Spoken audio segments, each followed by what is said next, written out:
Le départ à la retraite et la mise à la retraite. Nous allons maintenant voir ce qui se passe quand le salarié arrive en fin de carrière. Dans le premier cas, c'est le salarié qui choisit de partir à la retraite. Dans ces cas-là, il s'agira de départ à la retraite.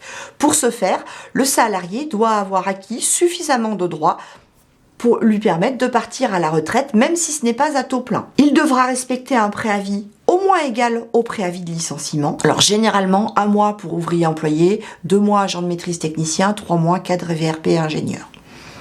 Il va également bénéficier d'une indemnité de départ à la retraite. Deuxième cas, c'est l'employeur qui choisit de mettre le salarié à la retraite. Il s'agira donc de mise à la retraite. Pour ce faire, le salarié doit avoir au moins 65 ans et avoir acquis tous ses trimestres pour partir à taux plein. Dans ce cas-là, l'employeur pourra le mettre à la retraite. Toutefois, il doit impérativement demander l'accord du salarié jusqu'à 70 ans. Ce n'est qu'après 70 ans qu'il pourra le mettre à la retraite sans son accord. Le salarié bénéficiera d'un préavis au moins égal au préavis de licenciement, dont on a vu les durées tout à l'heure, et il bénéficiera d'une indemnité au moins égale à l'indemnité de licenciement. En cas de départ à la retraite, donc à l'initiative du salarié, ce dernier va toucher une indemnité de départ à la retraite.